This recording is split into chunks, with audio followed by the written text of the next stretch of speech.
మిథున రాశి వారికి ఏ విధంగా ఉండబోతుంది అంటే మృగశిర నక్షత్రం 3-4 పాదాలు, అట్లాగే ఆరుద్ర నక్షత్రం 4 పాదాలు, ఆ పునర్వసు నక్షత్రం 1, 2, 3 పాదాలు ఉంటాయి. వీరికి జన్మస్థలంలో గురువు రవి మారుతున్నాడు దక్షిణ పుణ్యకాలం నుంచి. అట్లా గురువు జన్మస్థలంలో ఉండడము, శుక్రుడు జన్మంలోకి ప్రవేశించడం ఈ యొక్క చివరి సమయంలో 28వ తారీఖు నుంచి. అట్లనే శని వక్రగమనం కూడా ఉంది వీరికి. ఈ శని వక్రగమనం వల్ల కూడా మిథున రాశి వారికి కొంత యోగాన్ని అవయోగాన్ని ఇస్తున్నారు. అంటే అపమృత్యు దోషాలు ఉండే అవకాశం ఉంటాయి. వాటి నుంచి బయటపడవచ్చు. తర్వాత శుక్రుడు జన్మంలోకి వస్తున్నాడు కాబట్టి ఎంతో విధాల ఖర్చులు అధికంగా చేస్తారు.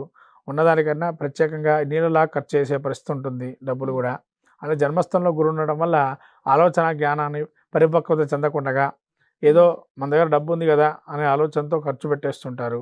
తృతీయంలో కేతు వల్ల మిమ్మల్ని సపోర్ట్ చేసే రోజులు తక్కువ మంది. మీరు అనుకుంటారు డబ్బు పడేస్తే వస్తారు కదా, పని చేస్తారు కదా అని. ఎప్పుడైతే అనుకుంటారో వెంటనే ఆ సపోర్టివ్నెస్ కూడా తగ్గిపోతుంది. అలానే చంద్రుడు కూడా వీరికి ఈ యొక్క స్థితిని చూసినట్టయితే మిథున రాశికి అష్టమ చంద్రుడు, తర్వాత పక్ష ఫలితాలు ప్రధానంగా, తర్వాత 9వ స్థానం 10వ స్థానం ఉంటుంది. ఈ 9, 10 స్థానాలు 10వ స్థానం అయోగం ఇస్తుంది. 12, 11 కొద్దిగా అవయోగాన్ని ఇస్తున్నాయి.